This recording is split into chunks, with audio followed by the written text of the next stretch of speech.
Bonjour les amis, c'est une belle journée aujourd'hui, il faisait tellement beau et moi je vous raconte une très belle histoire. Ça s'appelle Le Prince et le Pauvre.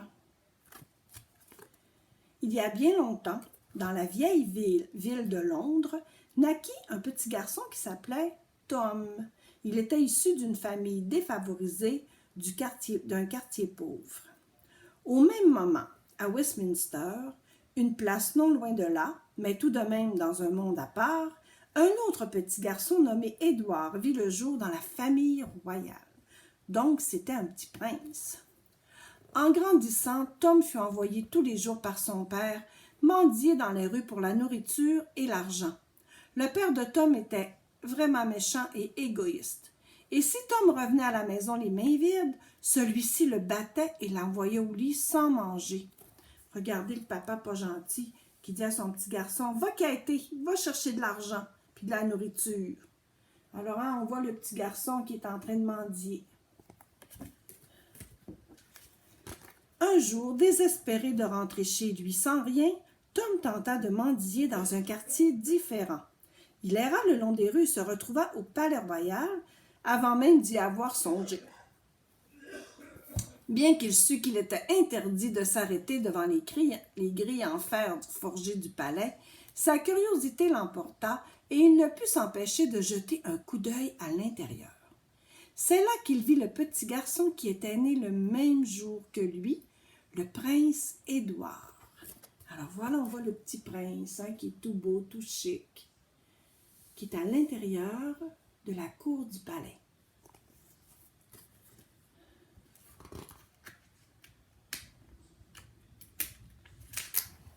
Quand le garde royal aperçut Tom, il l'attrapa brutalement par le col et lui dit « Va-t'en, retourne dans ton quartier.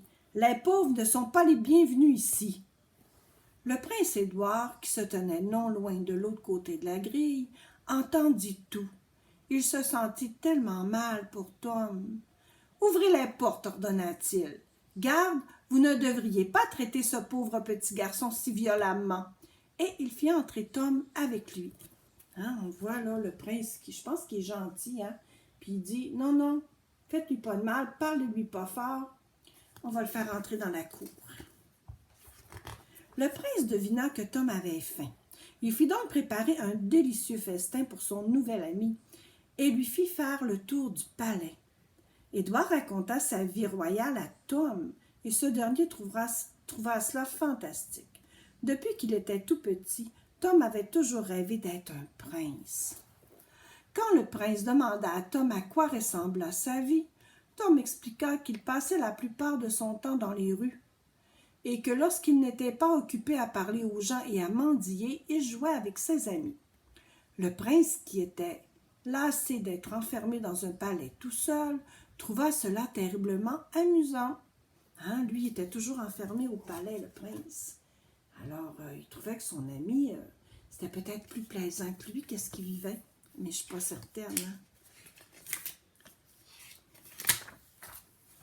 C'est alors que les deux garçons, qui se ressemblaient comme deux gouttes d'eau, décidèrent d'échanger leurs vêtements le temps d'une journée pour voir comment serait la vie de l'autre.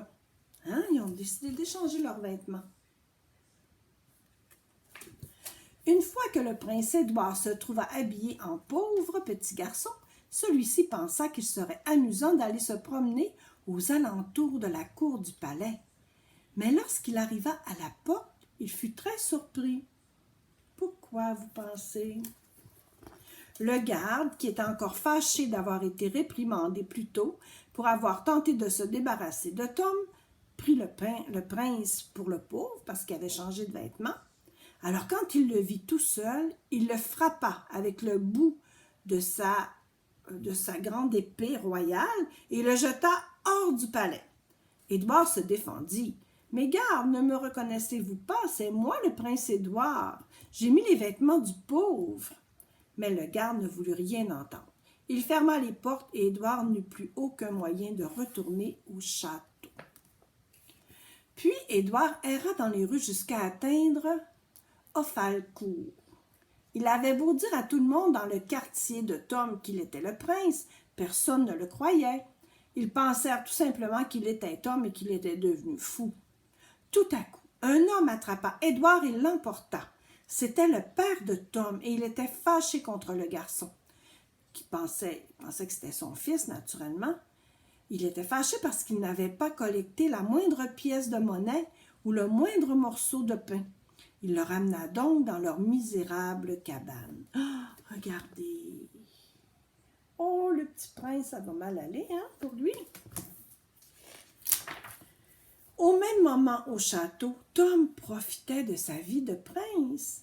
Il avait été affamé pendant tellement de temps que lorsqu'il s'assit à la table royale, il engloutit toute la nourriture qu'on lui apportait, plat après plat. Personne au château ne s'interrogea sur son identité, puisqu'il ressemblait au prince et il avait les vêtements du prince. Quand il agissait bizarrement ou de manière non royale, ils pensaient tous qu'il plaisantait. Malgré les vêtements de soie, la nourriture abondante, Tom fut bientôt submergé par toutes les responsabilités qu'il avait à assumer. En fait, il n'arrivait pas à suivre le rythme et commençait à prier pour le retour du véritable prince. Quand il essayait d'expliquer qu'il n'était pas le prince, personne ne le croyait, préférant croire soit qu'il faisait une farce ou pire encore qu'il devenait fou petit à petit.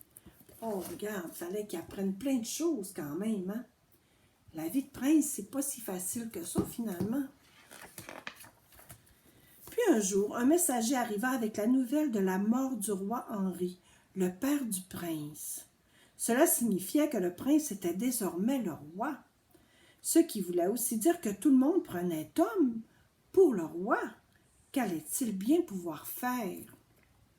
Pendant ce temps, à Offalcourt, c'est le quartier où demeure le petit garçon qui est pauvre, le vrai prince était malheureux et désespéré.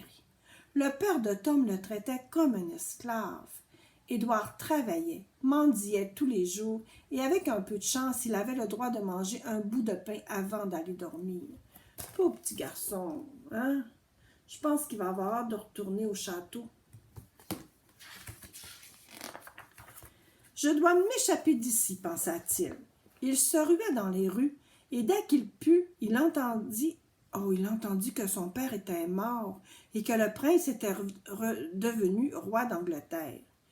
Édouard plaida sa cause devant toute la foule. Il était désormais le vrai roi d'Angleterre et se devait de rejoindre son palais. Mais tout le monde se moqua de lui. Tous excepté un homme, un monsieur qui était nommé, il s'appelait Miles Hendon. Miles Hendon eut pitié du garçon. Il n'était pas certain de sa sincérité, mais la foule grondait, la foule était comme fâchée, et il avait peur pour la sûreté de l'enfant. Il décida donc de l'amener au palais. Quand ils arrivèrent, le garde refusa de les laisser entrer, encore le garde pas gentil d'autre jour. « C'est impossible que ce garçon devant moi soit le prince. C'est le jour du couronnement, et le véritable prince est à l'intérieur, qui attend d'être officiellement nommé roi d'Angleterre, se dit-il. » Hein? Alors, on voit là, le garde pas tellement gentil qui dit non, non, non, lui, c'est pas le roi. Les invités au couronnement commencèrent à se rassembler à l'entrée du palais.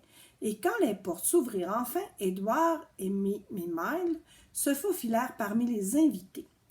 Lorsqu'ils atteignirent le grand hall, Édouard vit Tom désespérément assis sur le trône. Il protestait vivement qu'il n'était pas le prince et que ce n'était qu'un pauvre garçon. Hein, on voit, ils veulent lui mettre la couronne et lui il dit non, non, moi je ne suis pas le prince, là. Je suis Tom. C'est alors que Tom entendit la voix d'Édouard au fond de la salle. « Le garçon dit la vérité, cria-t-il. Il n'est pas le prince. Il s'appelle Tom et vient d'Offalcourt. Je suis le prince Édouard, le fils du roi Henri. » Tom fut si soulagé. Il confirma que le garçon qui s'était avancé disait bien la vérité.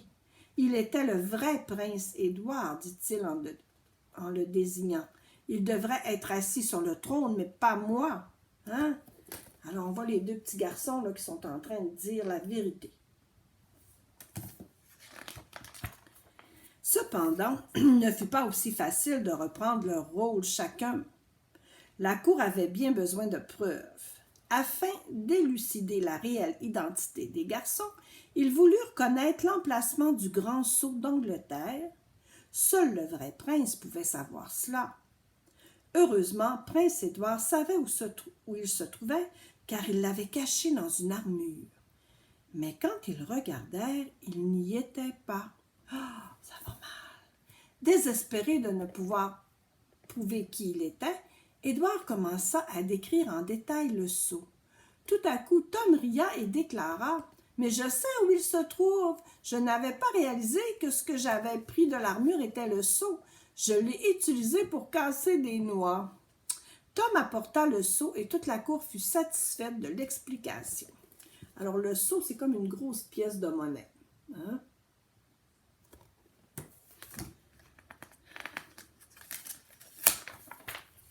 Les deux garçons reprirent joyeusement leurs rôles respectifs.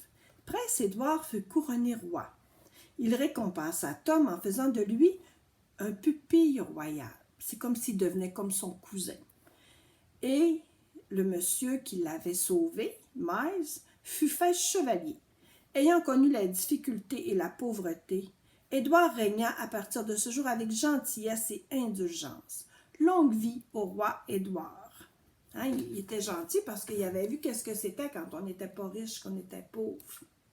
Alors, ce fut un roi très gentil.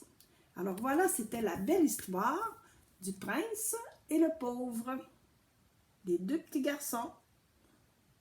Voilà les amis, c'était une belle histoire, n'est-ce pas? Alors, je vous souhaite bonne nuit et je vous dis à la prochaine. Là, peut-être que mamie ne racontera pas des histoires tous les jours parce qu'il fait très beau, puis parce que tout le monde recommence des activités, mais je vous promets encore quelques histoires par semaine. Alors voilà, bisous. Je vous aime, bye bye.